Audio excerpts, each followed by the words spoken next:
All right, so I'm here in an actual house, in a kitchen, and I'm going to show you, or try myself, how to roll out a slab without having the proper slab rolling pin and the guide sticks and the canvas and all the stuff that you have in a clay studio, because this isn't a clay studio, because you're at home, because it's remote school and it's like a pandemic art class. So I'm in the kitchen at my friend's house.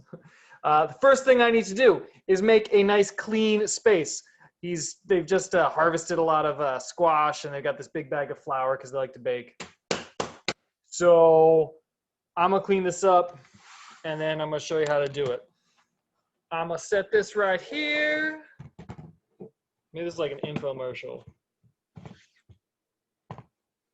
It's a lot of stuff, right? Yeah, that's a lot of stuff. Got some distilled water for a soil test.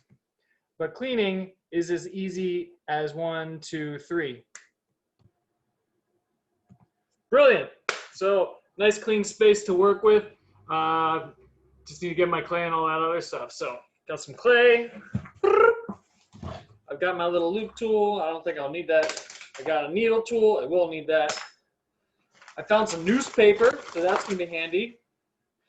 I got my bat and my clay. I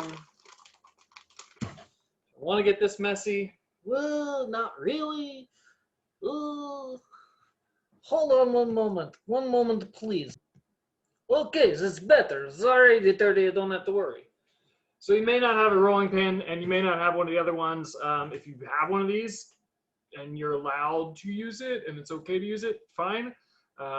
If it's used for baking and your parent or guardian doesn't want you to use it, fine, no worries. The clay will wash off. It's not going to be damaging in any way, but again, it's not mine, so I don't make the rules around it. Respect that. I don't know what to do with this. All right, it's wonderful. So instead of a rolling pin, you might try using a glass. This is a nice cylinder. If you don't have that, you might try using this glass. I have used something like this to roll out pizza dough before. It wasn't brilliant, but I didn't have anything, so like that's what I used. You might also try a bottle if you have a bottle. Or a larger bottle if you have one of those. I think I'm going to try this. With a glass like this, you got to be careful about pushing downwards on it. You do not want to break it, so you go light. This is a better option. It's stronger because it's got more of a geometric engineering kind of surface thing. Don't need that. So you get clay out.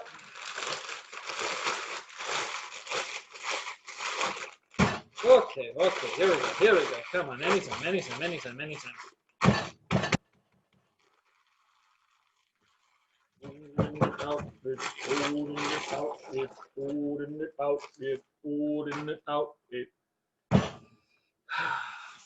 So I'm gonna make some, let's say I want this much.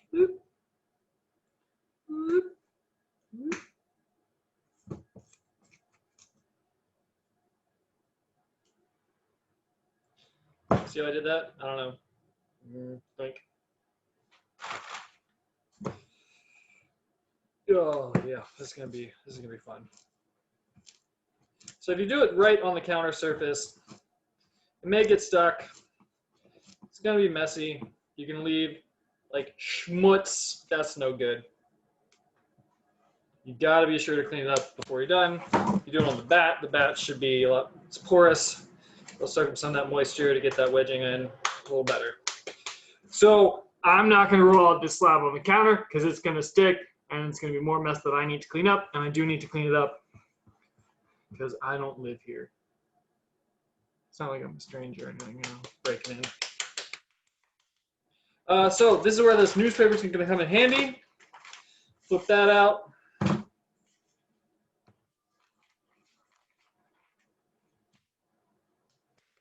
I'm gonna make a slab, so I'm gonna use my hands to try and get it close-ish to start.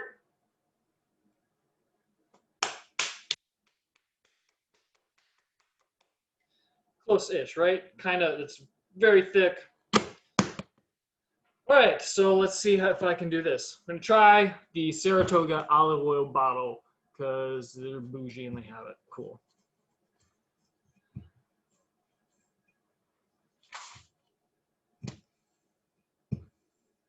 It's working fairly well.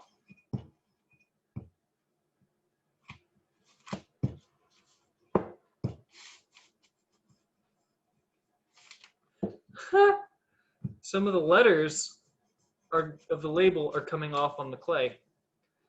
That's interesting.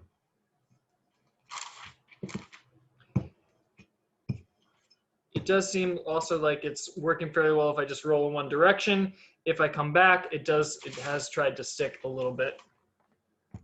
Oh boy.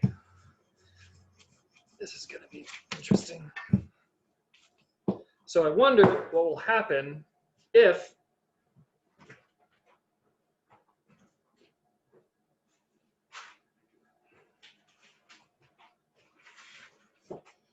I take another piece of newspaper and a piece of tape.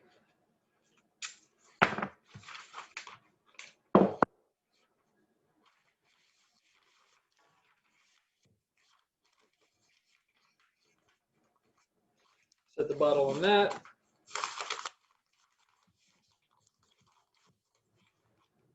If you have canvas or fabric, that's probably gonna be a better option. So if I do that,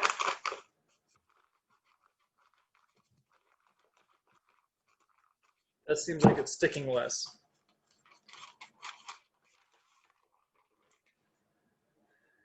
Pick it up, flip it over. Oh yeah, oh yeah, that's nice. So with this, a little wrinkly. It does add some wrinkles where the newspaper is wrinkled, so you need to make sure that that's tight to avoid those wrinkles if possible. It will make it a lot easier for you to have a smoother slab.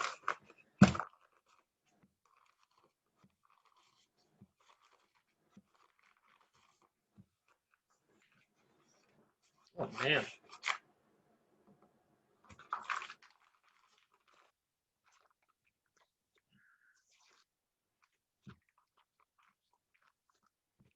This is not too bad.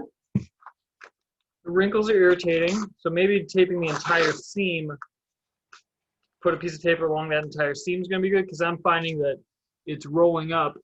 That seam's kind of absorbing, and then that seam's getting soft and curling back, which is creating wrinkles in the clay.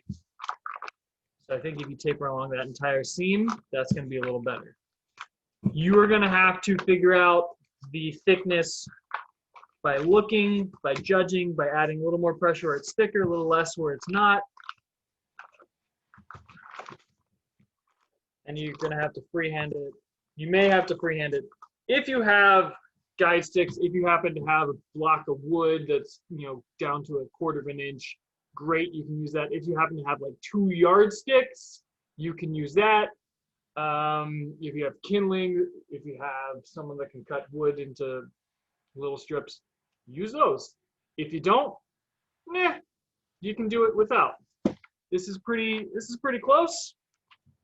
You can also, if you have a rib or a scraper, you can use that to smooth the surface. If not, you can use your fingers with the right amount of pressure.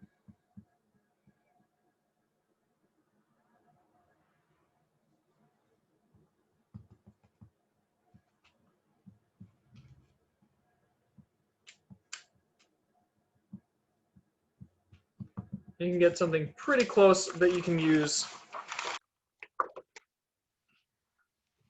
And that's not too bad. That's pretty good. That's a nice thickness for a slab. Check that out. That's pretty good. Nice and even, nice flat surface on the back. This has a few things with it, but as you work with your piece, your bowl, your slump mold, your drape mold, your slab mug, your cylinder, whatever you're doing with that slab, however you make it, you can refine it over time, and as it dries, it'll be easier to get those little flaws out. So that's how you roll a slab with a bottle in your house with no tools other than that paper and some tape. So you can do it. It's doable. I proved it. Try it out. Do good work.